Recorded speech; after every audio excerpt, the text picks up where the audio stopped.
Today I'm working on a Citroen C3. This has got an engine that's like the BMW Mini engine. Can't remember what they call it, but why I'm doing this is because when I pressure tested it, I found a coolant leak here. They were losing coolant right where the gasket, the rubber flange is poking through. It was seeping coolant out. So, as you can see, I've had to remove certain things, the radiator and stuff, but I thought I'd show you. If you've got a C3, it's just like doing a Mini. Now I've already stripped it down, so what I might do is film it going back together, but edit it in a way that it would be in the order that you would take it apart, if that makes sense. And it may help somebody. But like I say, it's just like doing a BMW. I haven't removed this all the way. It's just enough. The exhaust is still hanging at the bottom. Just took out the heat shields and the 2 bolts that hold it, but I'll go into that when I put it together. Now I've got enough access to get to these 8mm bolts to change the seals. Okay, we've got to start moving stuff out of the way. I'll start with this. We can get this pipe out that I've done. Just squeeze them and the pipe will come out. There's a clip in here that pulls out, and then this whole piece here will lift up that air intake. And what else do I have? Just the battery cover that came off. Easy stuff so far.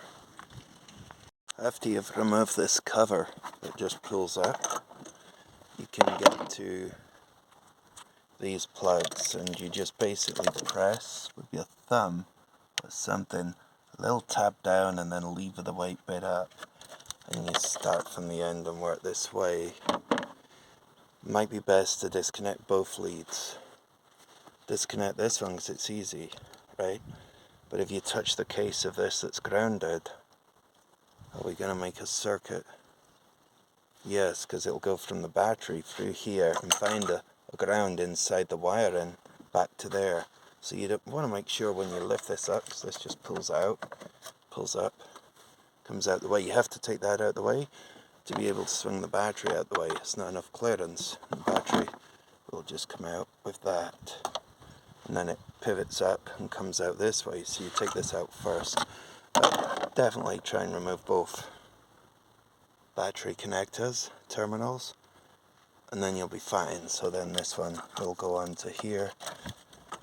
They'll all come off basically, but that's how they lock into place and how they come off. To remove the battery tray, you just take out all the cables, pry them out with a lever or a screwdriver, and lift this glow plug relay by the look of it up, and that'll come out the way. And there's 2 10mm. Once the 2 10mm are out, you just take the thing and pull it towards you, and it comes out the way. I also remove this vacuum hose so I don't accidentally snap it later on. Right, at this stage you've got 3 hoses to remove from the radiator. This one, just squeeze it and pull it. You may have different hose clamps, but this top hose I took out the way. And the bottom hose I just undid here off the thermostat here and left it on the bottom. And the clips, now the clips I've managed to get out using a pick. I find it easier to slide that into the gaps and pull the thing back. I got the hoses. You might want to remove the heat shield first, or you might do the radiator. You probably find it easier to remove the heat shield first. I'm going to take the radiator off though. So you got the radiator out of the way. See here where my hand is? It's like a square. Well, at the bottom there's just 2 holes, you see? 2 holes. So you can remove the radiator. Get these 2 squared, and there's one next to it.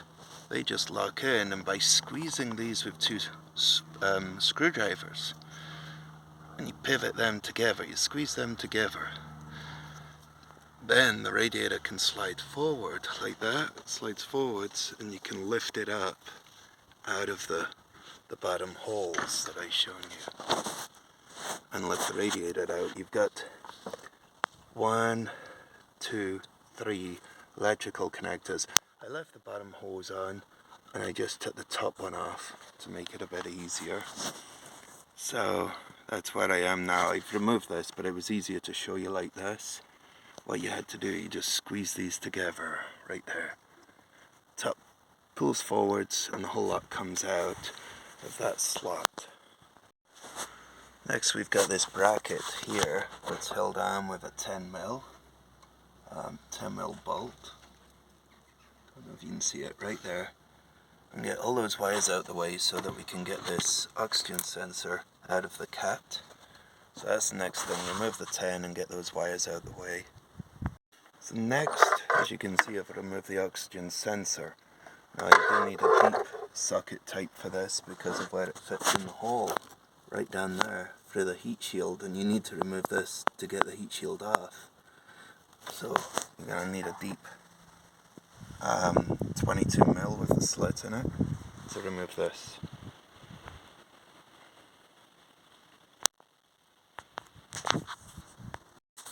Next we've got this top piece of the cover. See there's two pieces?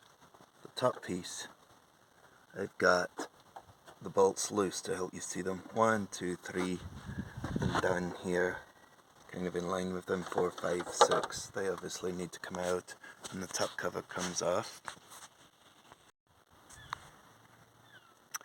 Okay, you do need to get this off, you gotta stretch it a little bit out. A little bit. Don't go mad with it. It does fit though. Once it's off, then at the bottom of the manifold, at the bottom of the cat, we've got a 13mm bolt. I've got it loosened, and that one. They're holding the bracket to the cat. They both need to come out, and then obviously the exhaust manifold has to be unbolted at the top. Once you've got the heat shields off and out the way, you can loosen these 11mm nuts on the exhaust manifold, and then I'm using an E7 to go on there, and then I'm just going to take all the studs right out to give me more room to let this slide about easier. So E7, and these just come out, and they were 11mm. If you remember at the start of the video I said you remove the 4 bolts. Well, that's them out, and without making you dizzy spinning this about, that's where the seal had burst, that one. So I've got the new seals to go on. I'll have to put in new coolant and new engine oil. I did drain the coolant, but I'm just going to put new stuff in, because obviously stuff's going to mix under the engine so I don't make a mess on the road. It was under the engine, I've just got it aiming a bit better now. Had it kind of set up for the oil filter cap, but now I've slid it along a bit. But here we go. I'll clean that up with a wire brush, right? Just a handle, not an electric one or powered one, just a wire brush, clean it up, put the new gaskets in here and bolt it back on. And then that should be it. I'll fill it with coolant and check it for leaks. Here's the part number if you want to pause the video and look at it to order yours. You get the 3 gaskets. The top one that was leaking coolant, you get the oil one, and the one on the cap as well. I got it all spotless down there and here too, with brake cleaner inside and out.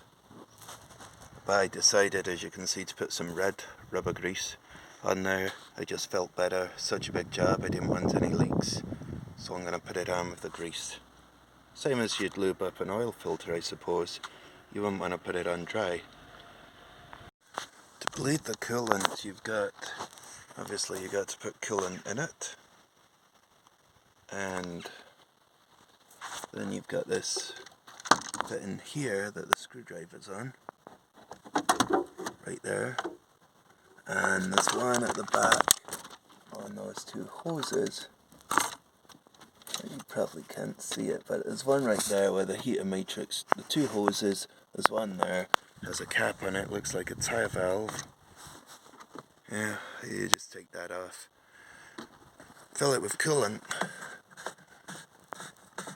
And then when the coolant comes out, you put the caps on. You can hear it coming out already at the back one. So I'm going to do this with both hands and put the phone down. But this is where I just put the coolant in, put the cap on, and then wait till I get coolant out of here when I'm topping it up. Coolant will come out of here, I screw that down, then it's done. Just got to top up the bottle to the line. Okay, one more thing, because the battery's been off, I need to reset it. And on these cars we go for the menu button, and then we've got up and down over here. So if you press options, and we keep pressing it until it says, can you even see that? Languages, and then display, and then in the center of there you press OK, and you got the year. Now we're not 2007 anymore, so I've got to press this arrow until I get to the right one, which is now 2025. Right, and then we go back to this one down, and that changes it to month. So we go across, in this case it's keep pressing the arrow button until you get to 9. I've gone too far there, so I press the one before it, and then press the down one again. We've got the day, I think it's the 27th. When you work every day, you lose track of the dates sometimes, and the day. 4, 5, 6, 7. Then we go down again. Hour is 1 o'clock in the afternoon, so that's probably 13 on here. Same again, I've gone too far. Same again as before, you just keep clicking the down one. Now we're at minutes. We want to change that to 5. So I'm hitting the back arrow this time. We're done. Just press OK in the center, right? We're done. And the radio, I'm not going to play it in case there's music, but we've done that, so it's helped for the customer. You know, we finished the job. So now we started the car. All done. I'll check the oil level when I finish. There's nothing flickering, it's the handbrake cable. Sometimes on this phone it looks like it's flickering. I'll put the window down so I don't lock the keys in case it locks when I shut the door. 19 degrees, not too bad. It seemed a chilly morning today, but it's warmed up a little bit.